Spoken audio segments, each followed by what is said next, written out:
Thank you, Mr. Chairman. Ladies and gentlemen, it is my great honor to be back at the Cambridge Union debate. And my task is to propose the proposition that we are in the Cold War. But I will make this proposal on several preconditions. One is that this Cold War is very much one-dimensional as far as China is concerned. We just now listened to Mr. Christopher Steele. He discussed the Cold War in the framework of US versus Russia, and he made his conclusion mostly by analyzing dynamics between US and Russia. And Mr. Haig made his analysis mostly by analyzing China. So we need to compare apple and orange and orange. So allow me to focus on China.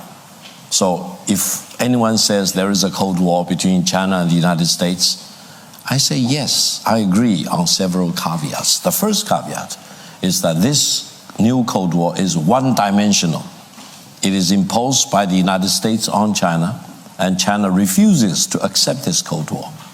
Well, you know, a few years ago, the US president was US President Biden.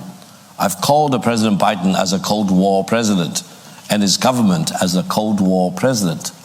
They pursued Cold War on an ideological basis. They want to whack China down, and China maintained its stability. China refused to fall into a trap of a Cold War with the United States. Now we have President Trump.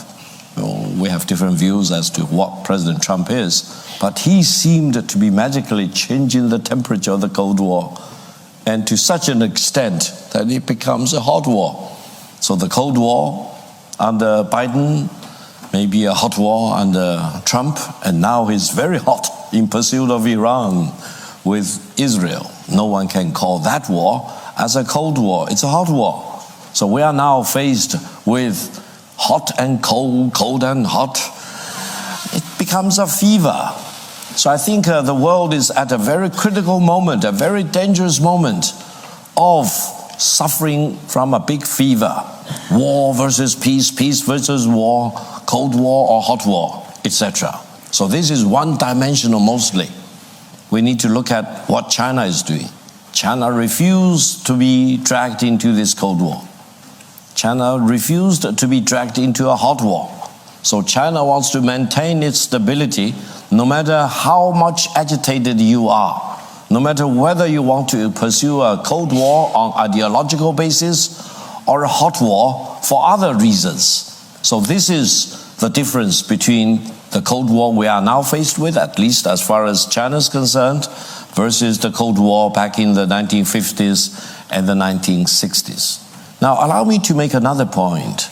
I think some people in the United States have talked about destined for war again and again. Are they talking about destined for a Cold War? No. I think they are thinking about destined for a hot war. Very dangerous. So when we are talking about a Cold War, don't indulge in the fantasy that those who propose a Cold War will be limited to a Cold War.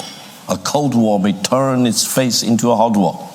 Now, I completely refuse that philosophy of destined for war scenario or the Thucydides trap theory, because I believe that theory was derived at by a very prominent professor at Harvard, and I went to Yale, sorry for that, who analyzed the cases of war. They are all conventional wars, and he refused, or he didn't tell mankind, Americans, the Chinese, the British, the one truth which matters the most.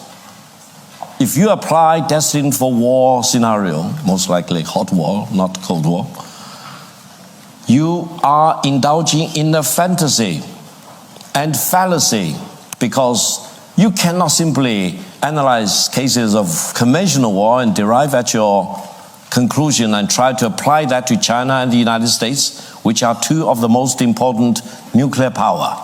So I came up with my own theory, not to shock you. My theory is inevitability of peace between China and the United States.